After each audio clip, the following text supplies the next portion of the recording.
Praise the lord. Hallelujah. Hallelujah. પ્રભુ તમારી કૃપા માંગીએ છે. પવિત્ર આત્મા, તમે અમારા ગુરુ છો, અમારા ટીચર છો. આજે વચનો દ્વારા પવિત્ર આત્મા તમે અમારી જોડે વાત કરો અને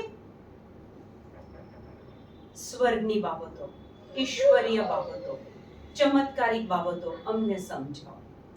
પવિત્ર આત્મા, તમારી હાજરી અહીંયા મોજૂદ છે માટે આભાર માનીશ. પાસ્ખા પર્વ. પાસ્ખા એ ગ્રીક વર્ડ છે. ગુજરાતીમાં આપણે પાસ્ખા જ બોલીએ છે. પાસ્ખા that is પાસઓવર. જૂનો કરાર એ નવા કરારનો પડછાયો છે.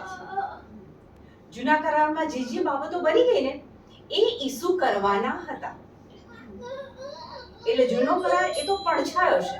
હવે જૂના કરારમાં આપણે યાદ છે કે ઇઝરાયેલીઓને છોડાવવા માટે પ્રભુએ મોશેને કીધું કે કુટુંબ દીઠ, જો નાનું કુટુંબ હોય તો નાનું ઘેટું, મોટું કુટુંબ હોય તો મોટું ઘેટું એક આપવાનું, પછી એનું લોહી દરવાજા પર લગાવવાનું.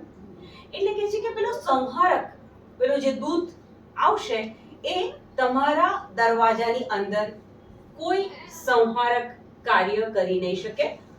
કારણ કે એ વખતે પ્રભુએ શું કીધેલું કે દરેક કુટુંબનો પહેલા ખોળાનો નર, પછી બાળક હોય કે પ્રાણી હોય, રાજાનો કુંવર હોય કે ગરીબનો, એ બધા એ રાત્રે કે છે કે જો તમારા દરવાજા પર લોહી નહીં હોય તો એ પહેલા ખોળાનો બાળક મરી જશે.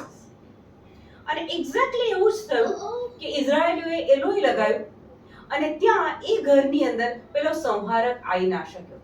પણ ઇજિપ્તના રાજા, એમની પ્રજા, એ બધાના ઘરમાં એ મૃત્યુ આવ્યું. ઓકે, એટલે પાસ ઓવરનો મીનિંગ થાય છે ત્યાંથી એ મૃત્યુ પાસ થઈ ગયું, ઘરમાં દાખલ થયું નહીં.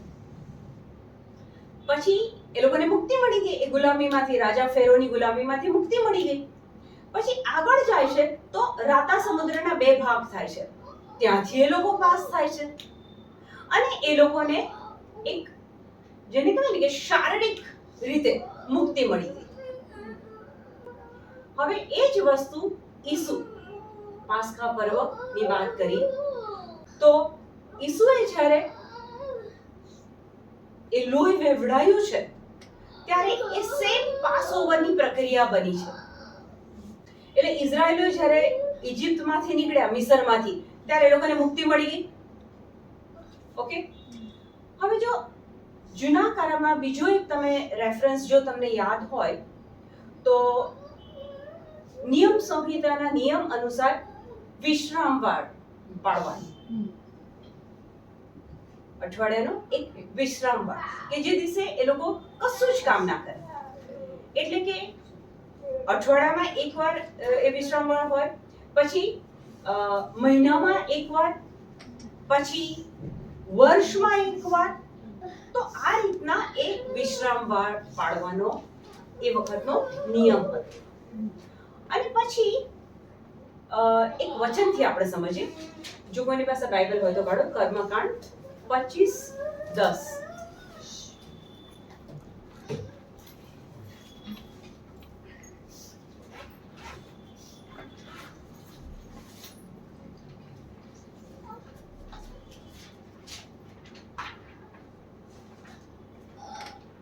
દસની જગ્યાએ આપણે 8 થી વાંચીએ. કર્મકાંડ 25:8 વાંચો.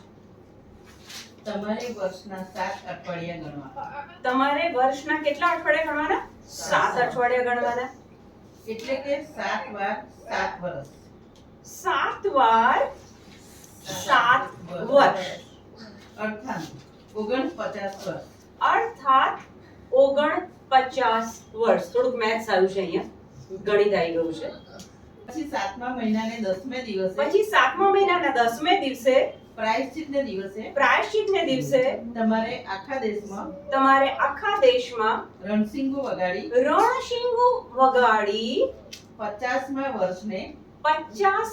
વર્ષને પવિત્ર જાહેર કરી, દેશના બધા વતનીઓ માટે બધા વતનીઓ માટે મુક્તિની ઘોષણા કરવી. મુક્તિની ઘોષણા કરવી.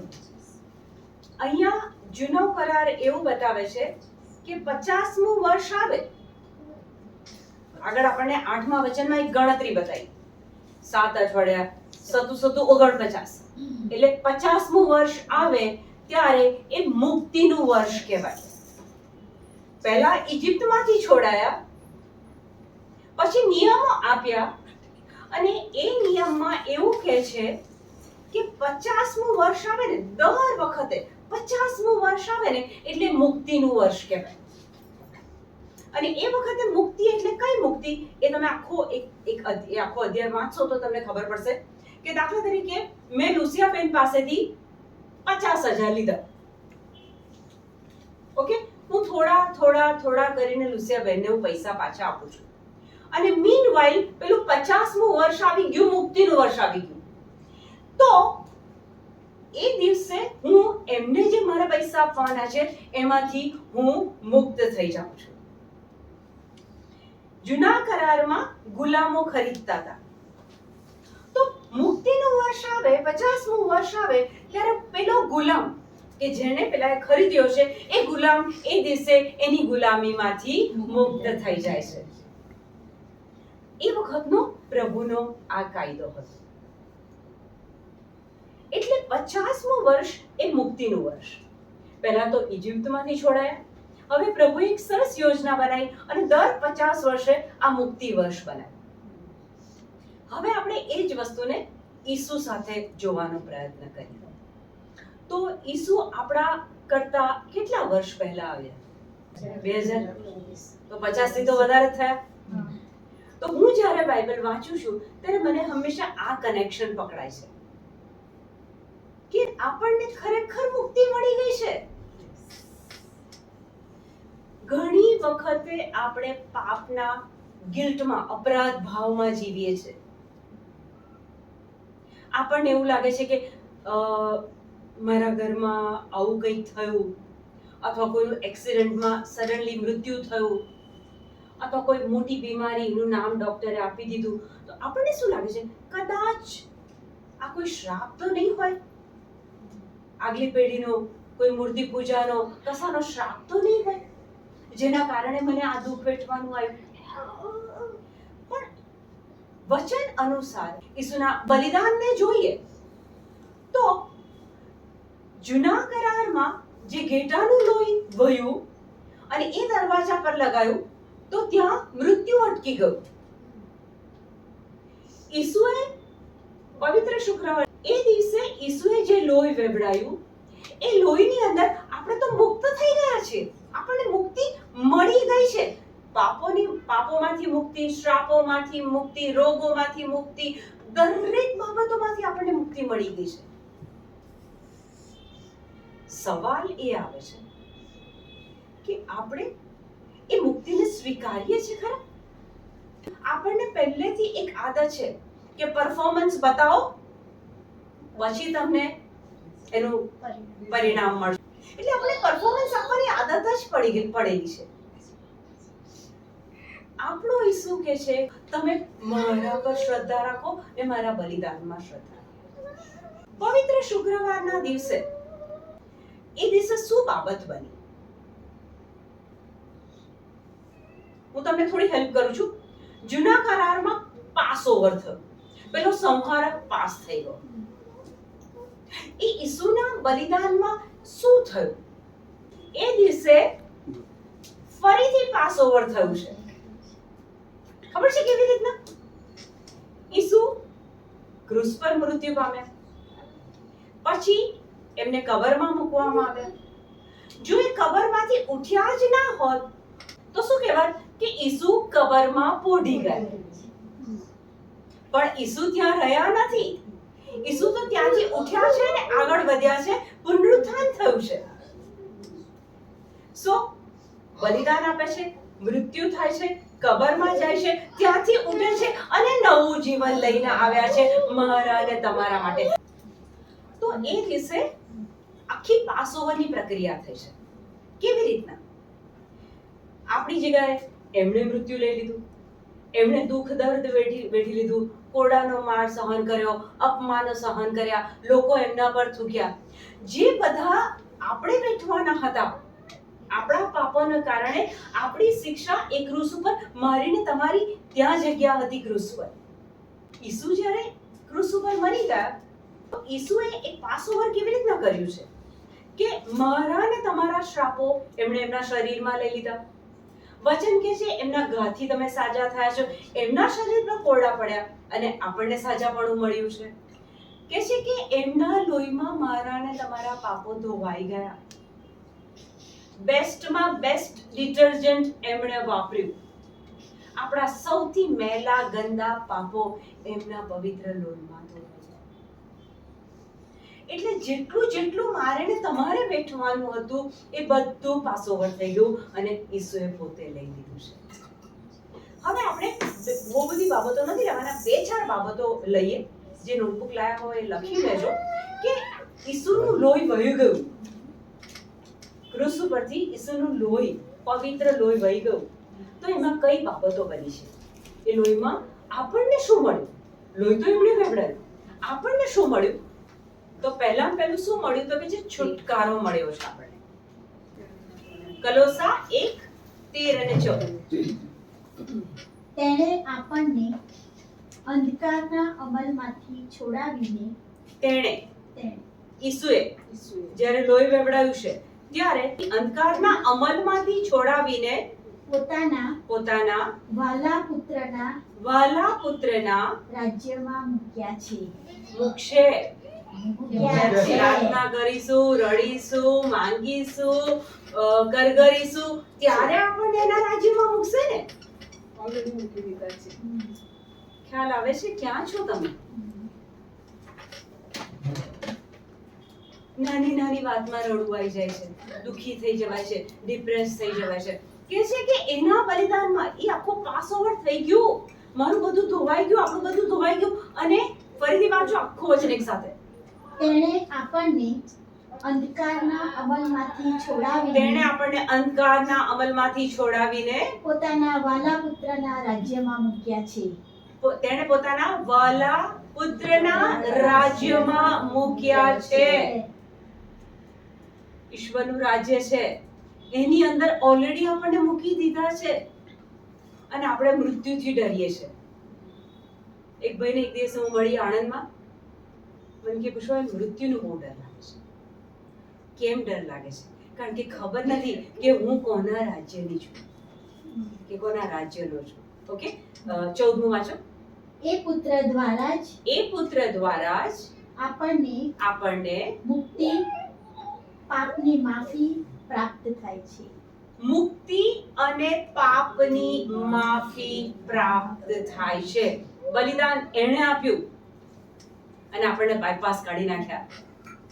ઓકે, બીજું એક વચન કાઢો. 1 યોહાન 1:7. પણ ઈશ્વર જેમ પ્રકાશમાં છે તેમ આપણે પ્રકાશને માર્ગે ચાલતા હોઈએ તો આપણે એક જ જીવનના સહભાગી છીએ. અને તેના પુત્ર ઈસુનું બલિદાન આપણા બધા પાપોને ધોઈ નાખે છે. એટલે પહેલો મળ્યો છુટકારો, બીજું કે છે કે ધોવે છે, આપણા પાપોને ધોવે છે. ઓકે, હજુ કાઢો દર્શન 12:11. ગેટાના બલિદાનના પ્રતાપે ગેટુ કોણ? ઈસુ. ઓકે, ગેટાના બલિદાનના પ્રતાપે, ઈસુના બલિદાનના પ્રતાપે. ઉભો રહેજે, અંગ્રેજી ભાષાંતરને સહેજ રેફરન્સમાં લઈએ. And they overcame by the blood of the lamb. અહીંયા બલિદાન શબ્દ છે. અંગ્રેજી કોઈ પણ બાઇબલ તમે ખોલો ત્યાં કહે છે કે ઈસુના લોહીના પ્રતાપે. એણે લોહી વેવડાવ્યું. જૂના કરારમાં પેલું પ્રાણી હતું, અહીંયા ઈસુનું પોતાના લોહીની વાત છે. ગેટાના લોહીને પ્રતાપે હા, ઘેટાના બલિદાનના પ્રતાપે, ઘેટાના લોહીના પ્રતાપે અને તેમણે પોતે પૂરેલી સાક્ષીથી અને તેમણે પોતે પૂરેલી પૂરેલી સાક્ષીથી સાક્ષીથી તેઓએ તેનો પરાભવ કર્યો છે. તેઓએ, અહીંયા કે છે તેમણે પૂરેલી સાક્ષીથી, હવે કે છે કે તેઓએ તેનો પરાભવ કર્યો છે. આ થોડું કન્ફ્યુઝિંગ નથી લાગતું? આ કોના વિશે વાત થઈ રહી છે? ઘેટાના બલિદાન, ઘેટાના લોહીના પ્રતાપે અને તેમણે પૂરેલી સાક્ષી. તેમણે એટલે કોણ? હું ને તમે. ઈસુએ ઘેટાના બલિદાન, ઘેટાના લોહીના પ્રતાપે અને તેમણે પૂરેલી સાક્ષીથી.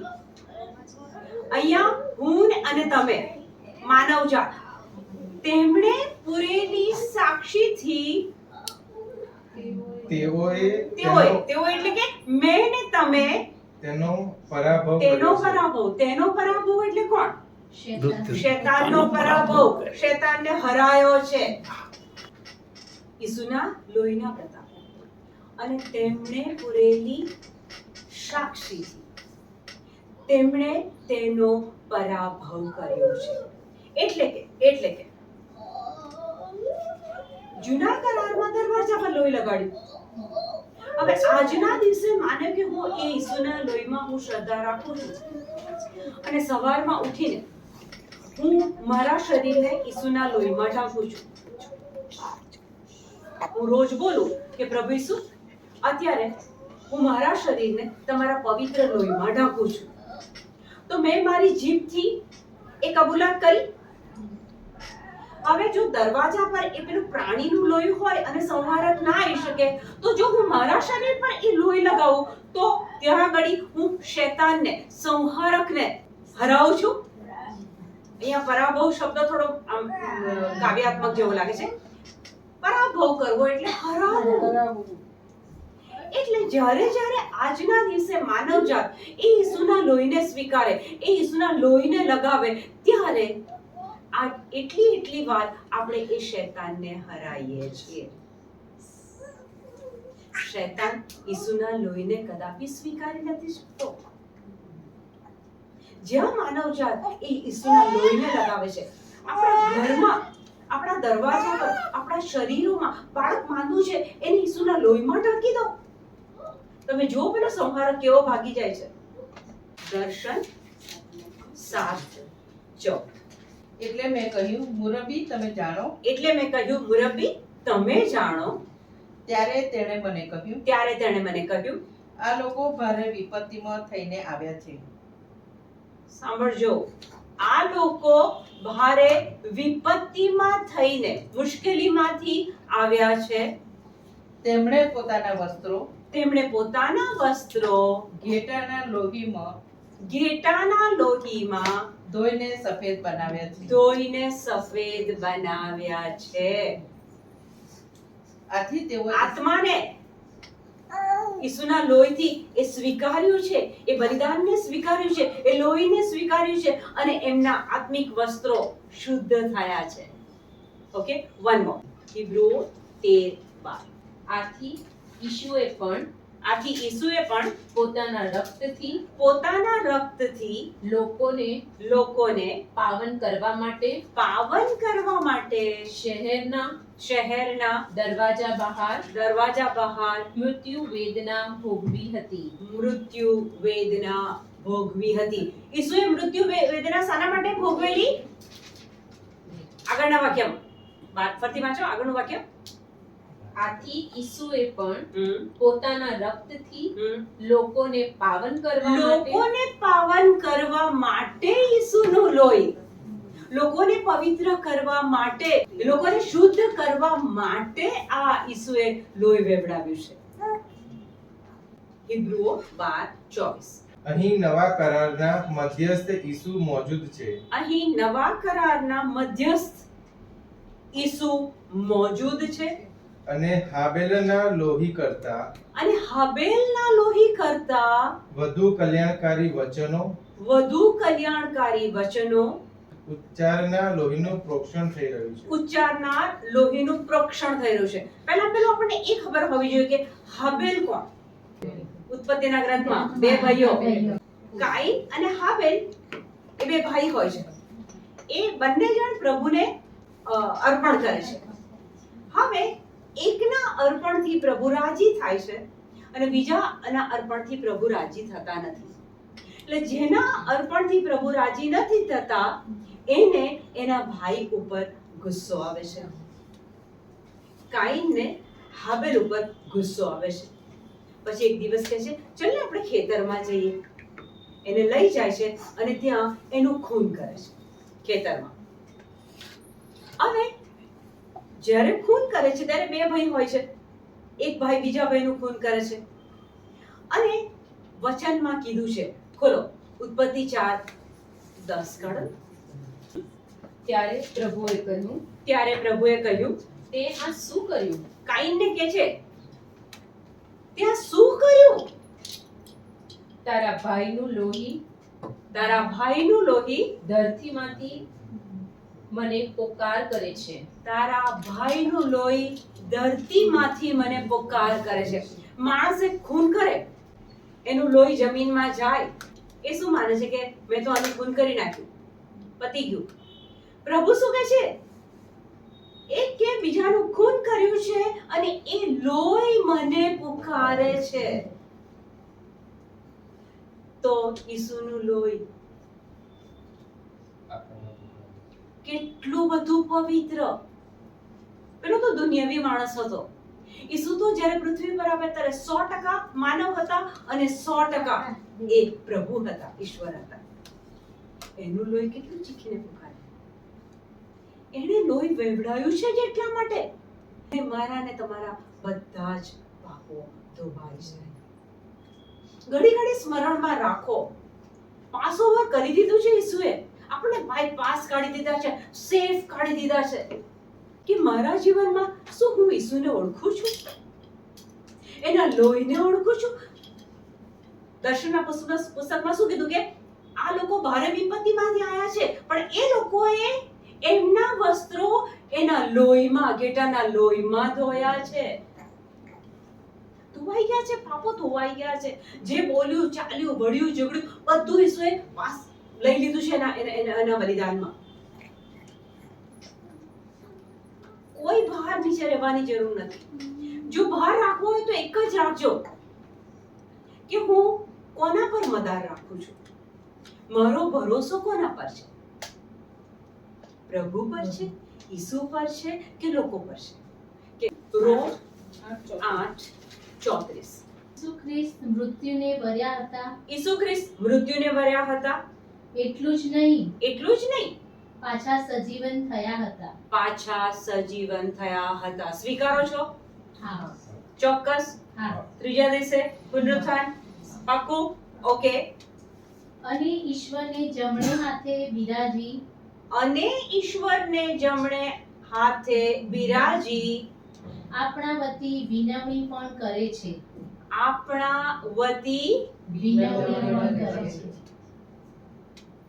તમને કોઈ આઈડિયા આવે છે? આ વચન બલિદાન આપી દીધું, બધું જ પોતાનું આપી દીધું. અત્યારે ઈશ્વર પિતાને જમણે હાથે બેઠા બેઠા મારા ને તમારા માટે ઈશ્વર પિતાને વિનવણી કરે છે.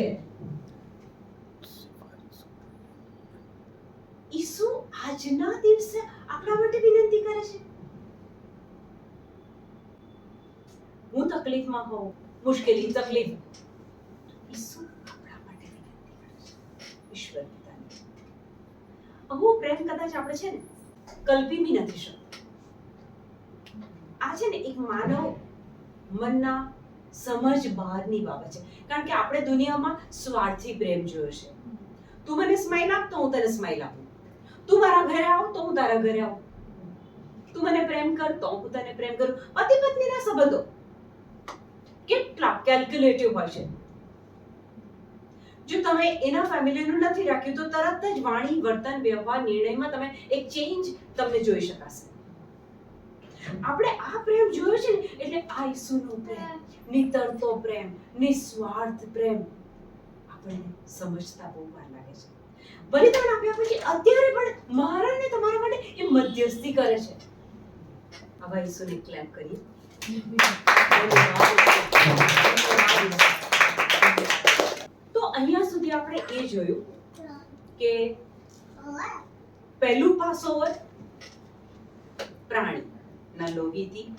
મારક ના આવ્યો.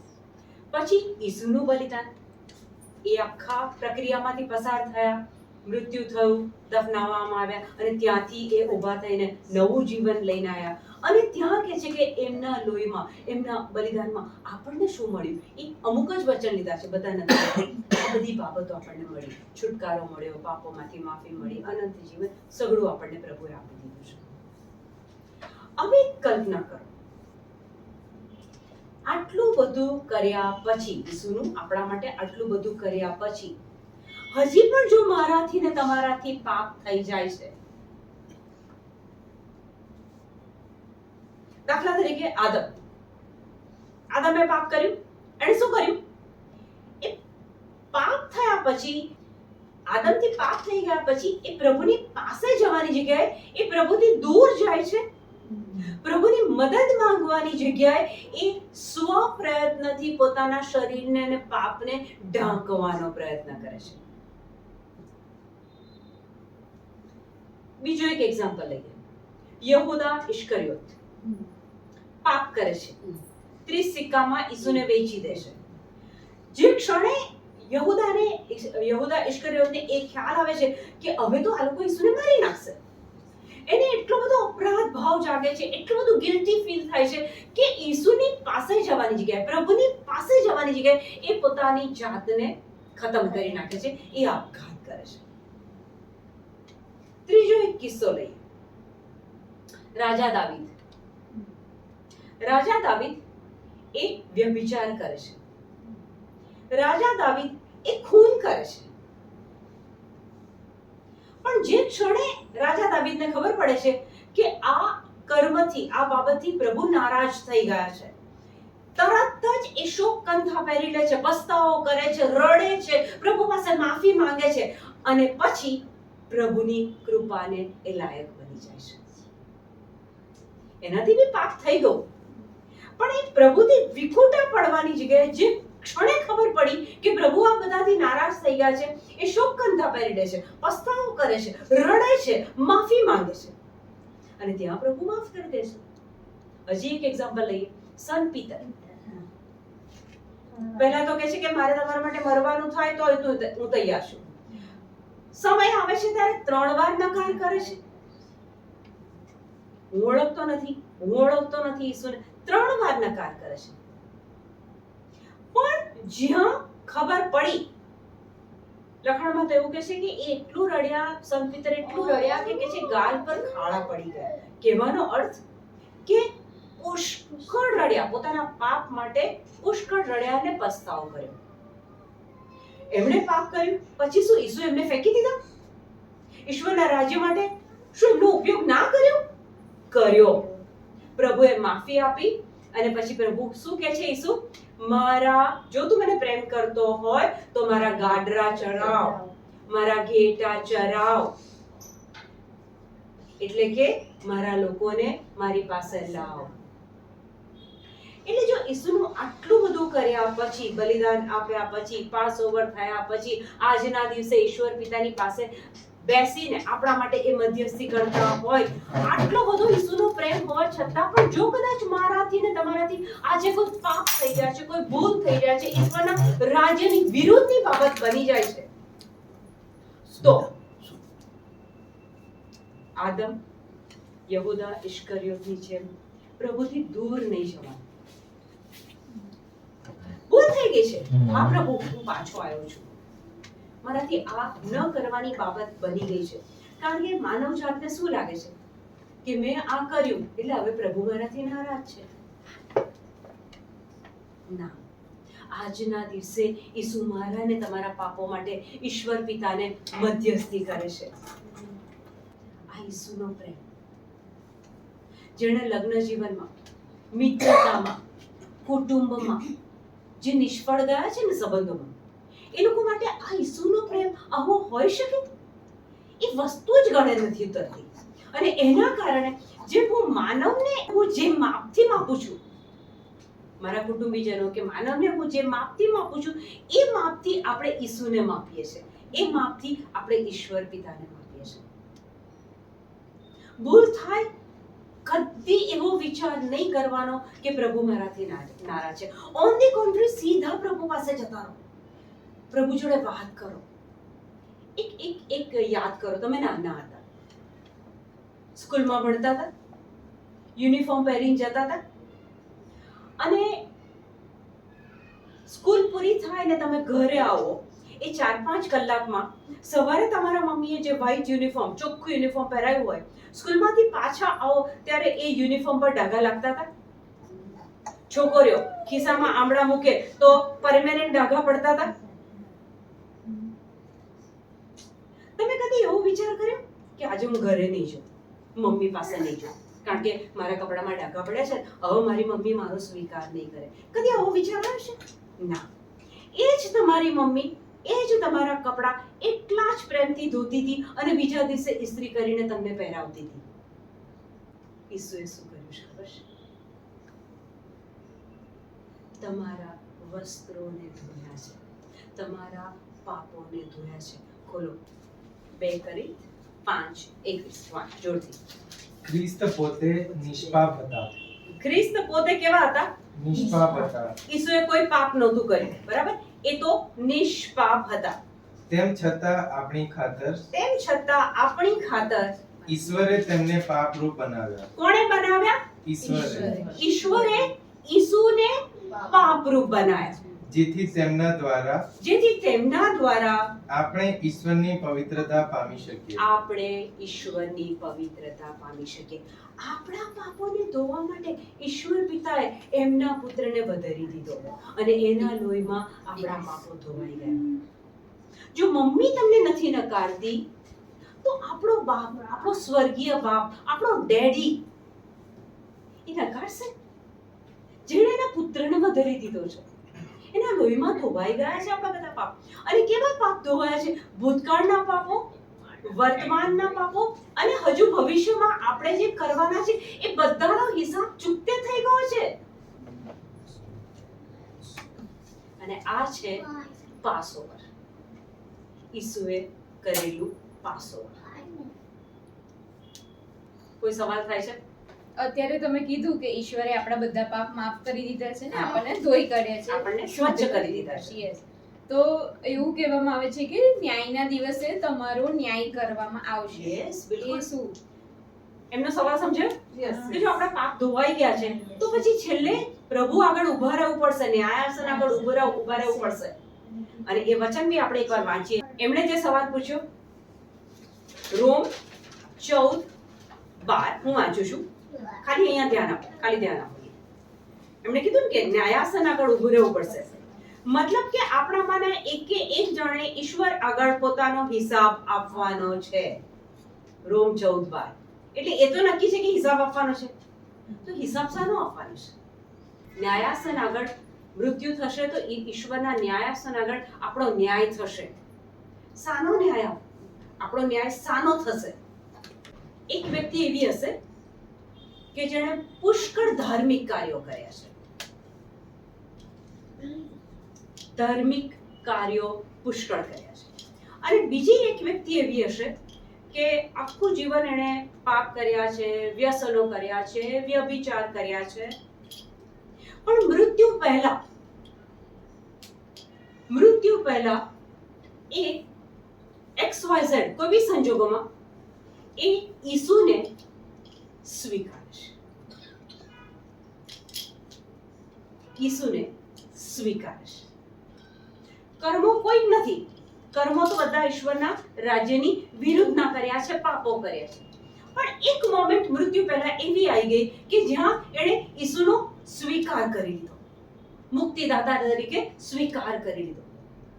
યોહાન 3:16 કહે છે ઈશ્વરને જગત પર એટલો તો પ્રેમ હતો કે તેમણે એનો એકનો એક પુત્ર મોકલી આપ્યો, જે એનામાં શ્રદ્ધા રાખશે એનો નાશ નહીં થાય. ત્યાં એવું લખ્યું છે કે ધાર્મિક કાર્યો કર્યા હશે તો એનો નાશ નહીં થાય. જેણે પ્રભુ ઈસુ પર શ્રદ્ધા રાખી, ખોલો, બધા ખોલો, રોમ 10:9, જ્યાં આ જવાબ શ્રેયાને મળશે. કોને એ ન્યાયનો સામનો નહીં કરવો પડે અથવા કોને એમાંથી સીધું જ કે આવી જાઓ ચલો અંદર મારા રાજ્યમાં કોને એવું સ્વાગત મળશે? વાંચો.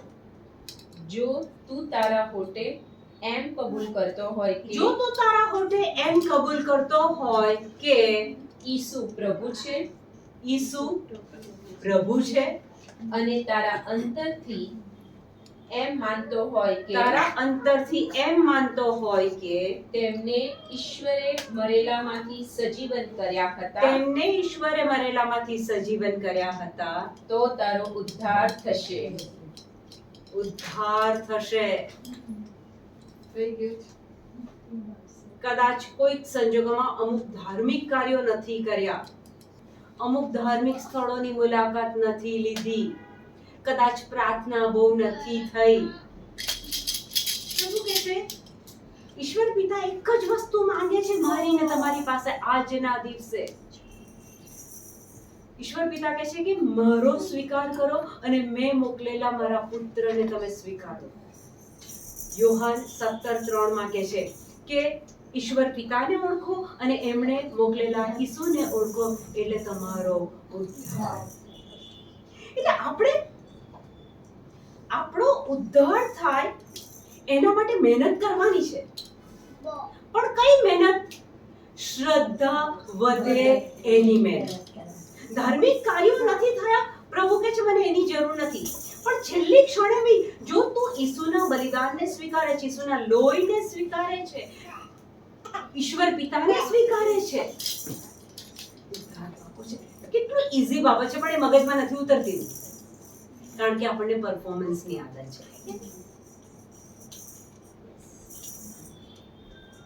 બાઇબલ વાંચતા જો ઈસુની ઓળખાણ પડી ગઈ, એનો જો આપણે ઈસુ તરીકે મુક્તિદાતા તરીકે સ્વીકાર કરી લીધો, forget about your past. તમારું ભૂતકાળ કેવો બી ખરાબ હોય,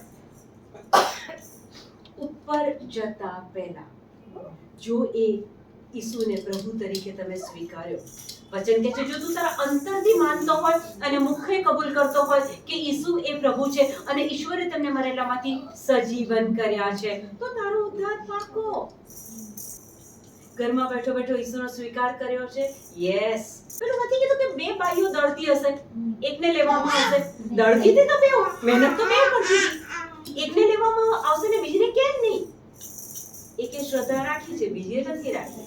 ખેતરમાં બે ખેડૂતો કામ કરતા હશે, એકને લેવામાં આવશે, બીજાને મૂકી દેવામાં આવશે. પેલાને શ્રદ્ધા છે, પેલાને શ્રદ્ધા નથી. Very simple thing but very difficult to digest. Faith ક્યારે આવે છે? hearing by the word of God. જેટલું ખ્રિસ્તના સંદેશા સાંભળશો, ઈસુ વિશે સાંભળશો, ઈસુના બારામાં સાંભળશો, શ્રદ્ધા વધશે. શ્રદ્ધા એક દિવસની પ્રક્રિયા નથી. It is ongoing process. એક જ વખત સાંભળ્યું, એક વખત આપણે પફ્ડ અપ થઈ ગયા, ઉપર આવી ગયા.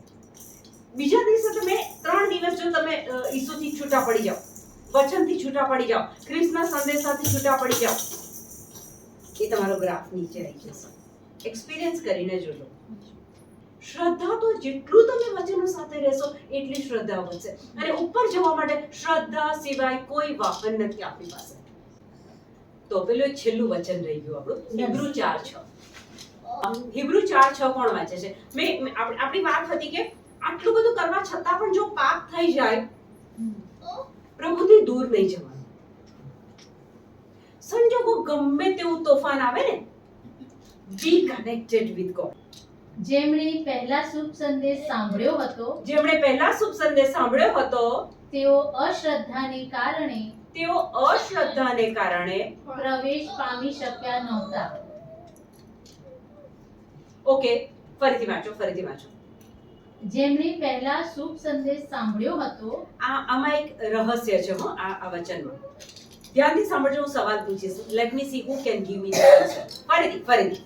જેમણે પહેલા શુભ સંદેશ સાંભળ્યો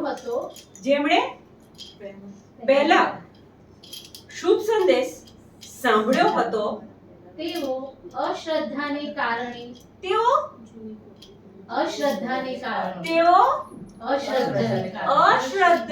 કારણે પ્રવેશ પામી શક્યા નહોતા. પ્રવેશ પામી શક્યા નહોતા. એટલે ઈશ્વરે ફરીથી બીજા દિવસને આજ ઠરાવ્યું. આજ એટલે ટુડે ઠરાવ્યો. ઘણા વર્ષો પછી તેણે દાવીદને મોઢે ઉપર ઉતાર્યા પ્રમાણે કહેવડાવ્યું. આજે જો તમે એનો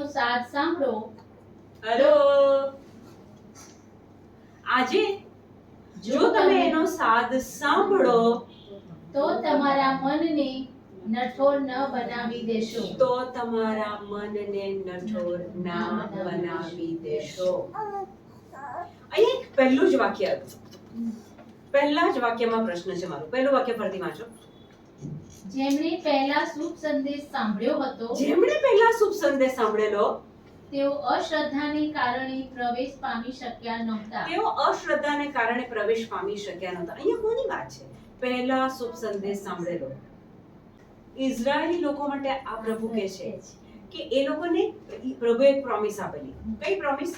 કે હું તમને પ્રોમિસ હું તમને લઈ જઈશ કે જ્યાં દૂધ અને મધની નદીઓ વહેતી હશે. પ્રભુએ પ્રોમિસ આપેલી. રાજાની ચુંગલમાંથી છોડ્યા, ગુલામીમાંથી, રાતા સમુદ્રમાંથી બહાર કાઢ્યા, પછી પણ અનેક ચમત્કારો કર્યા. તે છતાં એ લોકો શું કરતા હતા? બબડાટ, કકડાટ અને પ્રભુ પર અશ્રદ્ધા. પછી એમાંના મોટા ભાગના લોકો ત્યાં જ મરી ગયા. એ રસ્તામાં જૂજ લોકો એ પ્રોમિસ લેન્ડમાં પહોંચી શક્યા. કારણ શું? અશ્રદ્ધા. પ્રભુ કહે છે કે એ લોકોએ બી સંદેશ તો સાંભળ્યો તો. આજે તમને પણ સંદેશ મળ્યો છે. તમારા માટે તમને સ્વર્ગના રાજ્યમાં મૂકી દેવામાં આવ્યા છે. તમને પ્રભુએ પ્રોમિસ આપી છે. શાનાથી ઉદ્ધાર થશે? શ્રદ્ધા. સંદેશ મળ્યો છે, ખાલી શ્રદ્ધા રાખ. કર્મો પર વધારે બહુ ના રાખીશ. કર્મો કરવાના છે, પણ કર્મો કયા કરવાના છે? શ્રદ્ધા વધારવાના કર્મો કરવાના છે. મારે એ વિચારવાનું છે કે હું શું કરું તો મારી શ્રદ્ધા વધે. એ કર્મ કરવાનું છે. ઉપવાસ કરવાના છે. ઉપવાસની ગણતરીઓ ધ્યાનમાં નથી રાખવાની. ઉપવાસ મારે શાના માટે કરવાના છે? પેલો માણસ ઈસુના શિષ્ય પાસે લઈ આવે છે અવધૂત કાઢવા માટે. શિષ્યો નથી કાઢી શકતા. ત્યારે શિષ્યો ઈસુને પૂછે છે, અમે કેમ ના કાઢી શક્યા? ત્યારે ઈસુ કહે છે, આ જાત એ પ્રાર્થના અને ઉપવાસ વગર નથી જતી. એ કઈ જાત? અવધૂતની જાત નહીં, એ અશ્રદ્ધાની જાત છે. જેને કાઢવા માટે ઉપવાસો કરવા પડે, પ્રાર્થના કરવી પડે. એટલે પ્રાર્થના કરવાની છે, મહેનત કરવાની છે, ઉપવાસ કરવાનો છે, બધું કરવાનું છે. પણ મને મુક્તિ મળે, મને ઉદ્ધાર મળે એના માટે નહીં. એ તો મળી ગયું છે. શ્રદ્ધા વધારવાની છે. પ્રભુ સાથે સંબંધ બાંધવાનો છે. પ્રભુને ઓળખવાના છે. એના લોહીને ઓળખવાનું છે. એના બલિદાનને ઓળખવાનું છે. ધન્યવાદ પ્રભુ. આજે તમે અમારી જોડે વાત કરી છે, વચનો દ્વારા વાત કરી છે. એ માટે પ્રભુ અમે તમારો આભાર માનીએ છીએ. આમેન.